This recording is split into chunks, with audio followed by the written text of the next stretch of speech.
Hi, and welcome to another Photoshop tutorial. Today's tutorial is on using the levels adjustment to create contrast in your images. There are plenty of different ways to get contrast in your image on Photoshop, and this is just one of the many, but it's a very quick and simple way to do it once you learn how to work with it.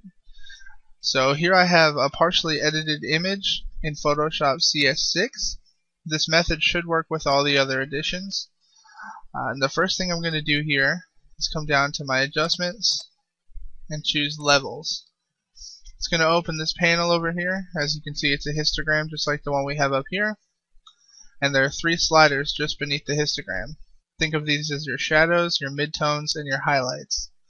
Now with the shadows and the highlights, dragging them towards the center is going to boost how they look. So for instance, if we bring our shadows inward, you can see how it starts to darken our shadows. And the same thing with the highlights. As we drag that inward, it's going to brighten the highlights. Now for the midtones, if you drag it to the right, it's going to darken it, and drag it to the left, it's going to lighten it. And I know that seems a little bit backwards, but that's just the way it works. So here you can see if I drag it to the right, it's going to darken the image. And a lot of times, adjusting your midtones like that is really going to adjust the feel of the image. Here you can see it's got a grungy look since we moved the midtones to the right. And if we dial those back to the other side, it's going to have a brighter, more cheerful feeling to the image. So it's all about what you're looking for with your image. And for this and the texture of the wall, I kind of like the more grungy look.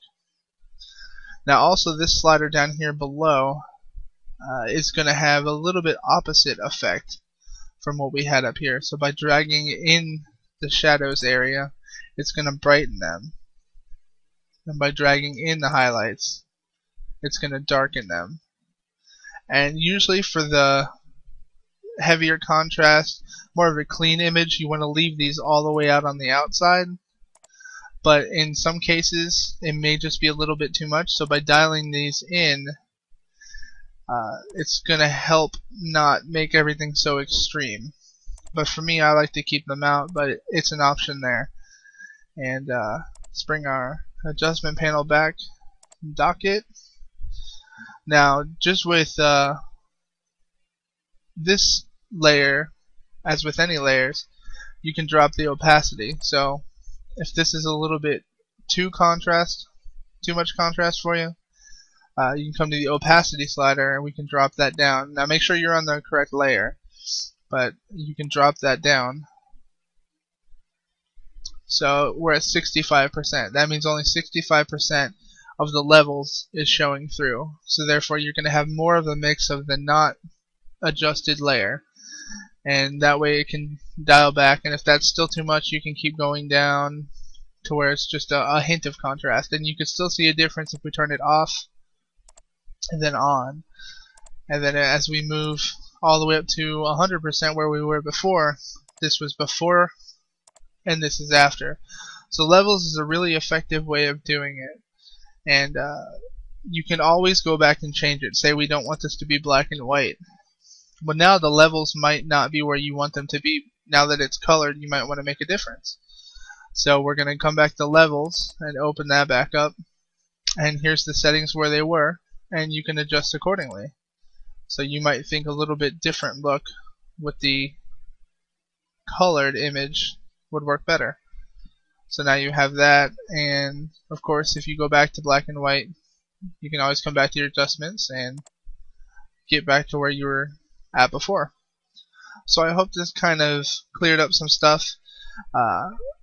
There are many different ways, again, to do contrast, and this is just one of them.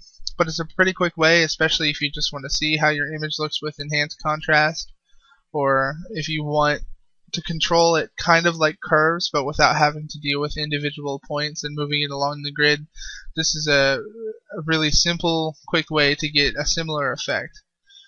If you have any questions, comments, suggestions, please feel free to comment them in the bottom. I'm always looking for new video ideas, so feel free to suggest those as well. I have my Flickr, my Blogspot, all the links to connect with me in the description, so feel free to add me on any of those. Thank you for watching, and I'll see you next time.